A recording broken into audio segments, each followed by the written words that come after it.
The alignment problem, you can't fetch the coffee if you're dead.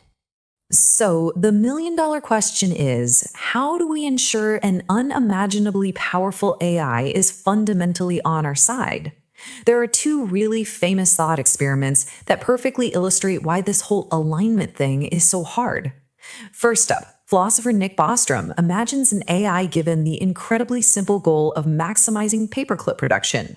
Well, without human morals, it might just decide to destroy the world to harvest all available iron to make more paperclips. Makes sense to a machine, right? Then, Stuart Russell proposes a household robot asked to fetch coffee.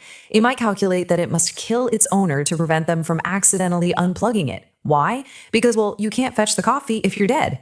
It just shows that an AI doesn't need to be evil to destroy us. It just needs a poorly aligned goal. Okay, let's take a breath and swing the pendulum back a bit, because not everyone is hitting the panic button. Listen to this quote from AI pioneer Andrew Ng. He argues that worrying about AI existential risk is like worrying about overpopulation on Mars when we haven't even set foot on the planet yet.